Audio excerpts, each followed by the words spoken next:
Talafiavaai, alo ino Daniel, alo wo leo Fraser, te sau mai le nuu o Vauala I Upolu. Yeah, usi mali silai se o tano pai tato me ai mole malu a fiafi. I grew up in Samoa. I went to school there till I was about 16 and then moved over to Auckland.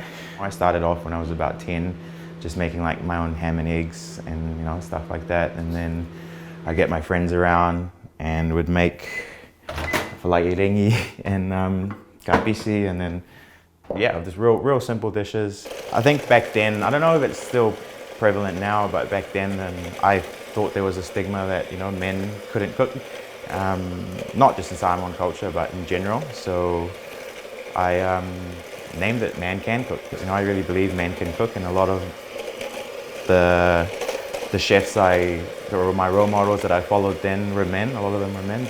I started in 2014 filming content. My mate was filming it for me. I had no idea how to use a camera. This was before Fraser's time, and kind of was really inconsistent. Posted like a video on YouTube, and then lockdown came around, and I'm like, oh hey, like I know how to use a camera. I know how to cook.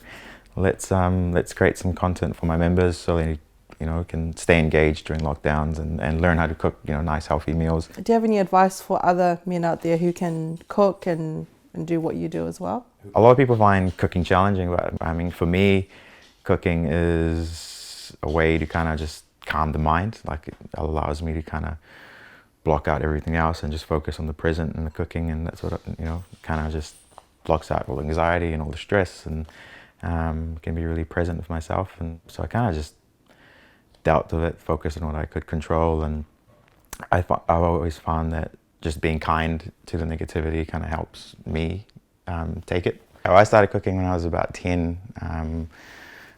I was a big kid. I was very overweight, and I like to eat. My parents weren't around much, so I kind of had to learn how to cook to kind of feed myself. What's the furthest you think your videos have gone? Yeah, we have a lot of like South American followers.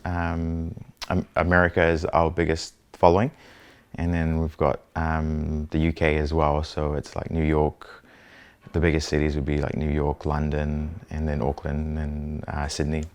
I started off, I think the first video to go viral was a tres leches cake, and we did it to Gypsy King's Bomboleo, and I think that's what grew it, because I started off with a lot of South American following, I think because of that video, and then it kind of just streamed to other places around the world as we continue to create content. I guess the worst message I've got was, what are you gonna do when your dog dies? It's like, I found that pretty harsh. Like, attack me if you want, but just leave Fraser out of it. I think that maybe that stigma is around the world that men or Samoan men don't cook, but in Samoa, a lot of the men do cook. They're out there on Sunday morning doing umu, and I feel like they help do the cooking in the evenings. So I think culturally it is quite normal for Samoan men to grow up cooking.